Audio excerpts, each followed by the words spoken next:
Hi everyone, I'm Lara from Light Codes by Lara. I'm the Tigress of the Light, and this is a series called Moving into the Fifth Dimension. Part 1 is about the soul hierarchy, and part 2 is the sensitive soul. If you haven't seen them, I suggest you check it out. In this series, we channel information from spirit, and then we channel a light code to help support us in integrating this information on all levels of our being. If you'd like to learn more about light codes, check out the Little Book of Light Codes and check out my website, lightcodesbylara.com. In this episode, we're going to discuss how to navigate this uncertain world, because it is definitely uncertain these days. Now, if we go back in history, humanity has always had a lot of uncertain times, so that's nothing new. But what is different is, if you've been in the spiritualist community at all, you would have heard people talking about the planet is ascending, we're moving into 5D, this is the age of purification. So all of that is going on at the same time. This series is about how we can prepare ourselves to move into that fifth dimension, to be with the planet as it is ascending, and to support all these energies in the most amazing way in the highest good for all. While the planet is ascending and we are a part of this journey, if we don't actually do our work, if we don't actually do what's required of us as individuals, let alone collectively, but as individuals, we will get left behind. So it is up to you as an individual to do your necessary work. You're not just going to get a free ride. You might get a free ride for a little bit, but at the end of the day, you have free will, you have the choice, and you need to choose what you're going to do. This is a critical time. It's a critical opportunity for us as individuals and the collective consciousness to continue raising our vibrations in a time where it's a little bit hard to do that for a lot of people. If you're one of those people who are worried about keeping a roof over your head, wondering if your job's going to be alive, wondering if your business is going to be alive, or how to feed your family, it's pretty hard to be thinking about love and light and trust the process. But it's these times that it is so important that we do find that love and light. Now, here's the thing. As a human being, our essence, if you will, is sort of divided up into 4 quadrants. So we have our physical body, we have our mental body, our emotional body, and our spiritual body. Each one gets about 25%, let's just say that. If any one of those is out of whack, if any one of those is getting more attention or less attention, then it throws all the other ones off, and then we're not living in balance.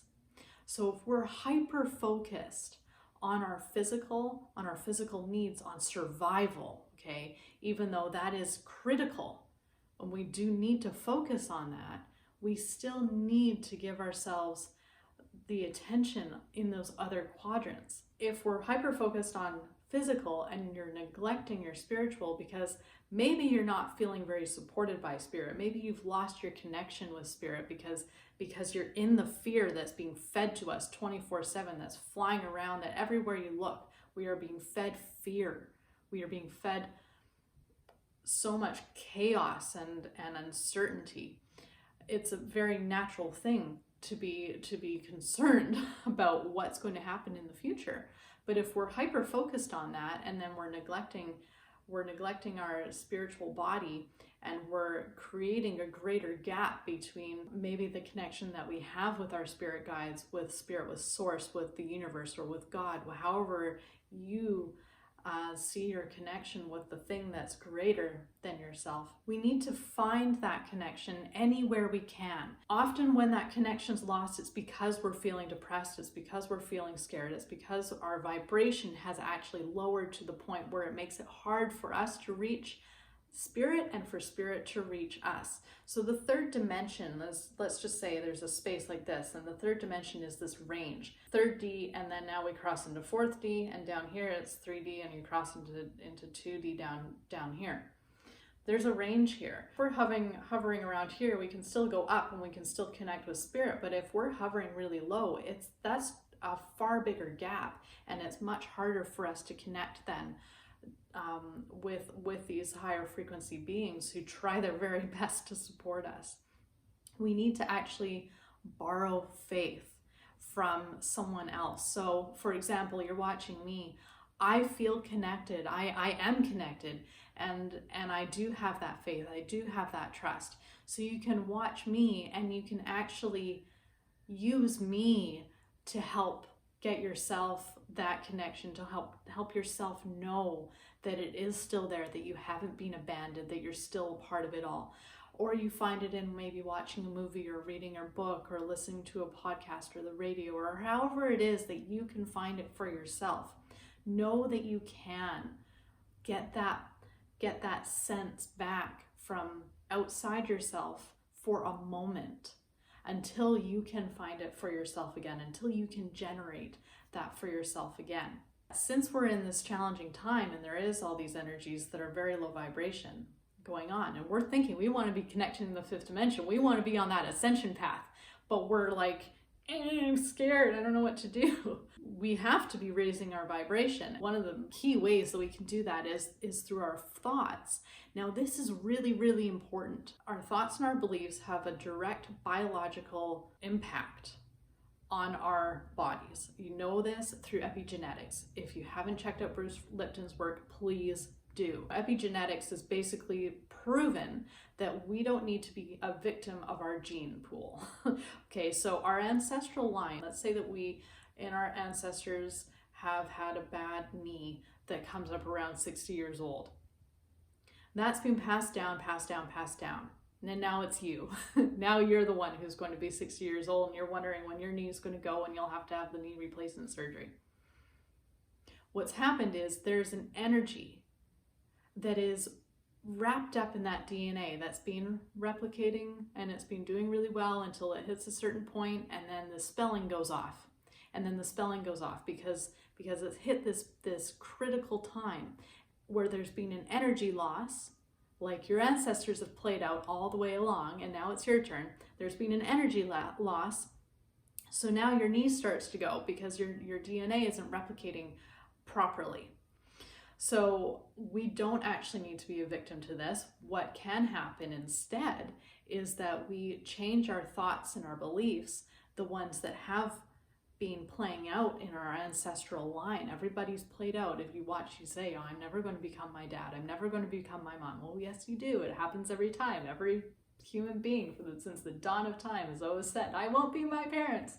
And yet what happens? We become our parents. Why is this? Because we're playing out this energy, and it comes right down to the physical as well as our mannerisms and everything else. We are actually individuals, and we do actually have control somewhat over a lot of what happens within our vessel that we came into this three-dimensional realm to experience. If we can look at these belief systems and our thought patterns and everything, then we can have a direct impact on how our physical body is going to exist. The interesting thing is, though, if our thoughts have this much power, if our positive thoughts have this much power, our negative thoughts have just as much power. But we have so many negative thoughts, and then you get into this cycle of negative thoughts, and it's a really hard one to break. And this is how people get more and more diseased.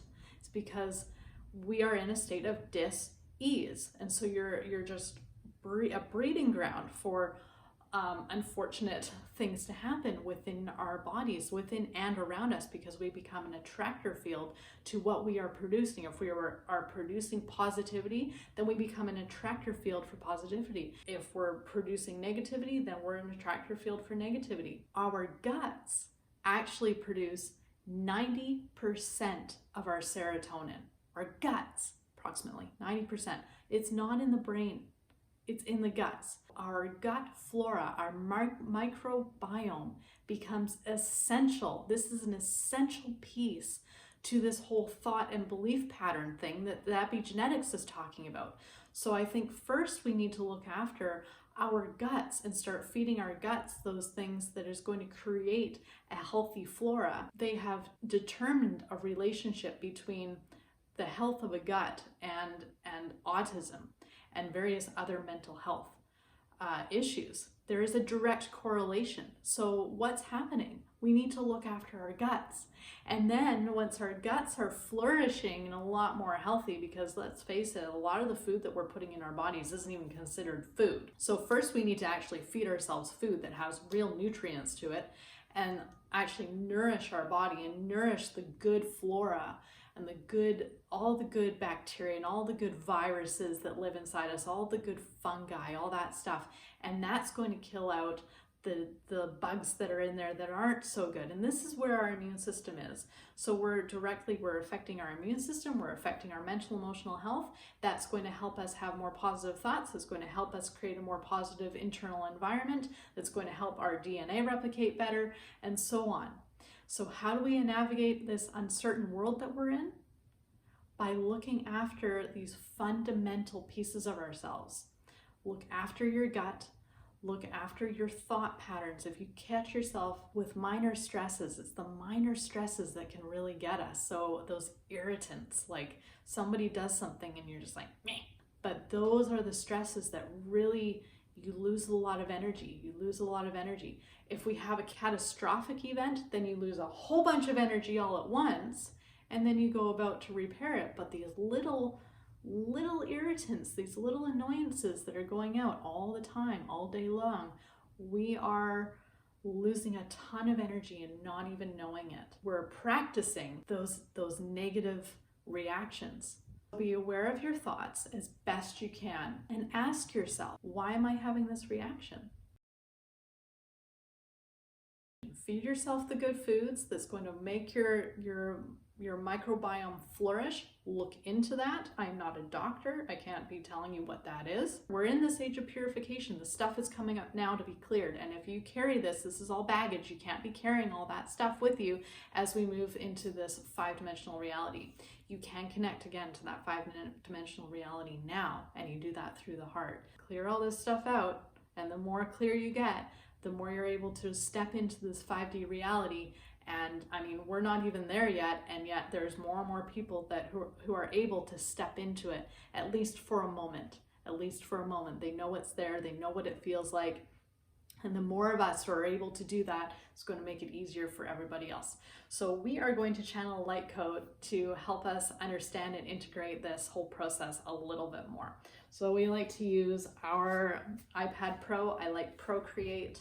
We are going to use a black background and sort of a purpley blue light pen, because that's what I'm feeling right now. And the topic is going to be navigating an uncertain world.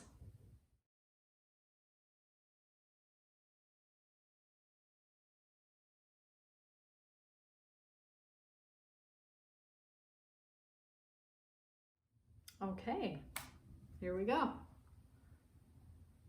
I feel like the two triangles, it's almost, the bottom triangle is almost representing the 3D reality, and the top triangle is sort of representing the 5D reality. And then you have the kind of spiral thing that's connecting the two. And there's this real anchoring of the energies between those two dimensions. I really see the connection between the 5D and the 3D is holding that frequency of navigating this uncertainty by putting some structure to it, which humanity really does like to feel like there's some sort of structure because it gives us the illusion of control. These triangles, all shapes that we can recognize, and there's a nice flow to it and ease. Okay, that's it for this week. I hope you found this helpful. Please like, share, comment, subscribe, and let me know how it all goes for you. And if you have any other topics that you'd like me to talk about, send me a message. I'd love to hear from you. I hope you have the most amazing, a wonderful week. All blessings.